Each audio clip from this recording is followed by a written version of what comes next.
Hello tout le monde, j'espère que vous pétez la forme. On se retrouve aujourd'hui avec Marley, juste pour vous montrer une petite vidéo de ce que peuvent laisser les traumatismes émotionnels que peuvent subir les chiots tout au long de leur croissance. J'entends traumatisme, tout genre de choses qui vont altérer leur comportement naturel et qui vont les amener à avoir des hyper-réactivités sur tel ou tel point. Okay, ici, on est en présence d'un terrain de basket, évidemment. Voilà, je ne veux pas filmer les enfants, mais on est en présence d'un terrain de basket avec plein d'enfants et des ballons de basket. Et Marley a toujours eu le traumatisme depuis que je l'ai récupéré de ne jamais pouvoir se tenir dès qu'il y a un ballon qui rebondit autour de lui. Il devient littéralement fou. Et s'il a l'occasion d'attraper le ballon, il le déchiquette dans tous les sens.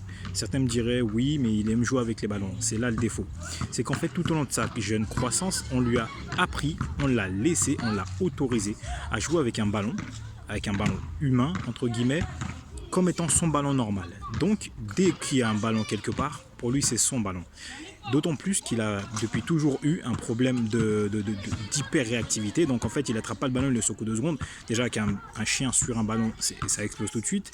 Mais il a la sale manie d'y mettre vraiment toute sa hargne et limite de s'en faire mal en fait. C'est vraiment maladif, il ne peut pas se contenir, c'est incontrôlable pour lui. Alors ça fait déjà quelques années que j'ai Marley. Il y a beaucoup de choses qui ont changé.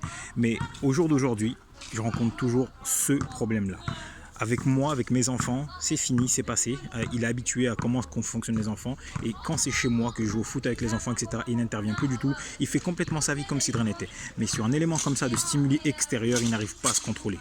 Parce que ça vient d'un traumatisme de croissance. Tout au long de sa jeune croissance, tout au long à partir de ses 3 mois jusqu'à ce que je le récupère à 10 mois, il a été autorisé à dégommer tous les ballons qui lui passaient sous le nez et on lui a racheté des nouveaux, ainsi de suite. Et c'est idem pour les bouteilles.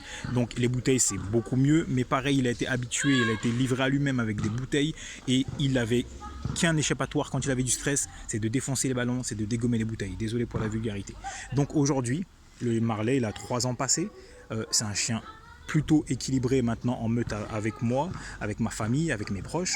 Mais dès qu'on sort dehors, il suffit qu'il y ait un élément comme ça de stimuli pour le détraquer complètement. Si un enfant se balade avec le ballon dans la main, maintenant c'est fini, ça ne le stresse plus. Mais dès qu'il y a une foule comme ça, les enfants qui stimulent, qui jouent avec le ballon, qui courent, c'est vraiment problématique. Si je le lâchais maintenant, il trouvait un moyen de dépasser cette barrière-là et d'aller dégommer le ballon de l'autre côté.